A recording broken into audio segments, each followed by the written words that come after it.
Bright School, Valad, Gandhinagar. Standard 11 Science and Commerce. Subject English.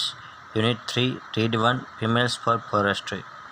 મિત્રો, આ part છે females four forestry. એની અંદર આપણે જોયું હતું કે જંગલોના વૃક્ષો છે એ કઈ રીતે ઉપયોગી છે અને ઉત્તર પ્રદેશના જે હિમાલયના જંગલો છે ત્યાંના લોકોને કઈ રીતે ઉપયોગી છે આપણે જોયું હતું. હવે અહીંયા આપણે એક પેરેગ્રાફ જોઈશું, તો ખાસ ધ્યાન રાખજો. For many years however large areas of these rich forest resources are getting destroyed. For example, the forest of Tehri Garhwal were exploited to supply timber for the expanding railway networks in the plains. તો અહીંયા કેટલાક spelling આપણે જોઈએ. However એટલે કે આમ છતાં તેમ છતાં એવું થશે. એ રિસોર્સિસ એટલે કે સ્ત્રોતો, એક્ઝામ્પલ એટલે કે ઉદાહરણ, અને એક્સપ્લોડ એટલે કે એને નાશ કરવું. એ જ રીતે એક્સપેન્ડ એટલે કે વધારવું થશે. તો હવે આપણે પેરેગ્રાફની અંદર આપણે જોઈએ. ફોર મેની યર્સ ઘણા વર્ષોથી, however large area of this rich forest resources are getting destroyed એટલે કે આમ છતાં પણ ઘણા વર્ષોથી large area of this rich forest એટલે કે આ સમૃદ્ધ જંગલોનો જે મોટા વિસ્તાર છે, જે જંગલના સ્ત્રોતો છે એનો નાશ કરી દેવામાં આવતો હતો.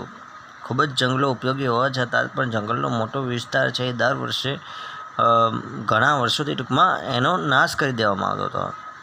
For example, the forest of tehri garhwal were exploited to supply timber એટલે કે tehri garhwalના જે જંગલો છે તેના વૃક્ષોને નાશ કરી દેવામાં આવ્યા હતા. To supply timber for the expanding railway network એટલે કે રેલવે નેટવર્ક માટે તેમને ટિમ્બર એટલે કે ટિમ્બરનું જે લાકડું છે એ આપવા માટે ઇન ધ પ્લેન્સ એટલે કે પ્લેન્સ મેદાનોની અંદર જે રેલવે નેટવર્ક વધારવાનું હતું અને એના માટે ટિમ્બર નામનું લાકડું આપવા માટે tehri garhwalના જંગલોને નાશ કરી દેવામાં આવ્યો હતો. એમને ખૂબ જ નુકસાન પહોંચાડવામાં આવ્યું હતું. હવે આપણે આગળ જોઈએ. Europeans in Missouri wanted cultivation of new food crops like potatoes, leading to scale clearing of mixed oak forest. There was clearly a contradiction between the village people's basic needs and the requirements of the state to earn money. In 1930, the people of Tehri Garhwal began a non-cooperation movement called Satyagraha, a form of peaceful resistance to obtain justice in opposition to the oppressive forest laws. In that year, a large number of people were killed in Tehri by the armed forces of the kingdom of Tehri Garhwal when they formed a protest meeting against official forest policy. હવે આમાં કેટલાક spelling જોઈ લઈએ આપણે. Cultivation એટલે કે લણણી, જે કાપ આપણે મીન્સ કે પાક વાવીએ છીએ અને પાકની જે લણણી કરવામાં આવે છે, બરાબર, કાપણી કરવામાં આવે છે એને કલ્ટિવેશન કહેવાય. અને અહીંયા ક્રોપ્સ એટલે કે પાક, લાર્જ સ્કેલ એટલે કે મોટા પ્રમાણમાં. એ જ રીતે કોન્ટ્રાડિક્શન એટલે કે કોન્ટ્રાક્ટ કરાર, બેઝિક નીડ એટલે કે પાયાની જરૂરિયાત, રિક્વાયરમેન્ટ એટલે કે જરૂરિયાત. એ જ રીતે કોઓપરેશન એટલે કે સહકાર, મુવમેન્ટ એટલે કે ચળવળ, રેસિસ્ટન્સ એટલે કે વિરોધ, ઓપોઝિશન એટલે પણ વિરોધી, ઓબ્ટેન એટલે કે મેળવવું. એ જ રીતે બીજા કેટલાક સ્પેલિંગ હોય તો આપણે જોઈ લઈએ. કિંગડમ એટલે કે રાજ્યો. હવે આપણે આ પેરેગ્રાફને વ્યવસ્થિત રીતે સમજવાની કોશિશ કરશું મિત્રો. તો ધ્યાન રાખજો, ખાસ દરેકનું ધ્યાન ટેક્સ્ટ બુકમાં હોવું જોઈએ. You must pay attention in the text book. Text બુકમાં જ ધ્યાન હોવું જોઈએ મિત્રોનું, ખાસ ધ્યાન રાખજો.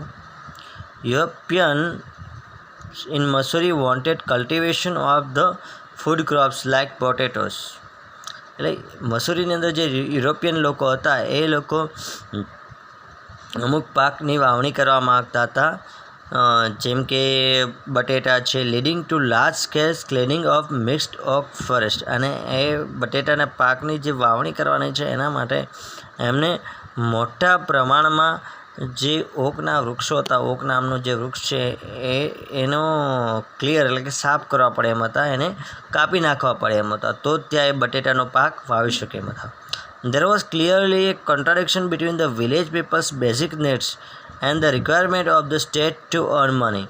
અને આ એક સ્પષ્ટ રીતે એક કોન્ટ્રાક્ટ હતો, એક જાતનો એક મીન્સ કે એક કરાર હતો, બરાબર, કે જે ગામડા લોકોની જે પાયાની જરૂરિયાત છે અને રાજ્યની જે પૈસા કમાવાની જરૂરિયાત છે એ બંને વચ્ચેનો એક સ્પષ્ટ આપણે સમજોતો જ કહી શકીએ એવી વસ્તુ છે કે ભાઈ આ વસ્તુ તો ના જોવી જોઈએ કે લોકોને પાયાની જરૂરિયાત મળવી જોઈએ, જેમ કે ખોરાક, પાણી છે, બરાબર. તો એ વસ્તુ ખોટી હોવા છતાં પણ સરકારને પૈસા કમાવાની જરૂર હતી, એટલા માટે આવો કોન્ટ્રાક્ટ કરેલો હતો. In 1930, the people of Tehri Garhwal began a non-cooperation movement called સત્યાગ્રહ. એટલે કે 1930ની અંદર tehri ગઢવાલના લોકોએ એક અસહકારની ચળવળ ચાલુ કરેલી, જેને સત્યાગ્રહ કહેવામાં આવે છે. A form of peaceful resistance to obtain justice in opposition to the oppressive forest law. એટલે કે એક શાંતિપૂર્ણ વિરોધ હતો, એટલે કે જે આ જંગલનો આવો કાયદો હતો એ કાયદાની વિરુદ્ધ ન્યાય મેળવવા માટેનો શાંતિપૂર્ણ એક વિરોધ હતો. In that year, a large number of people were killed in Tehri by the armed force of the kingdom of Tehri Garhwal. tehri ગાઢવેલના રાજ્યમાં ત્યારબાદ ઘણા બધા લોકોને મારી નાખવામાં આવે છે, એટલે કે પોલીસ દ્વારા અને સરકાર દ્વારા ઘણા બધા લોકોને મારી નાખવામાં છે. When they formed a protest meeting against official forest policy, એટલે કે જે જંગલની જે પોલિસી છે, જંગલના જે નિયમો છે એની વિરુદ્ધ જ્યારે એ લોકોએ પ્રોટેસ્ટ મિટિંગ એટલે કે રક્ષણાત્મક એક સભાનું આયોજન કર્યું, ત્યારે ઘણા બધા લોકોને મારી નાખવામાં આવે છે. તો આ વસ્તુ બહુ ખોટી થઈ રહી હતી, બરાબર, છતાં પણ લોકોએ એમનો વિરોધ કર્યો. હવે નેક્સ્ટ ટાઈમ આપણે બાકીનો પેરેગ્રાફ જોઈશું.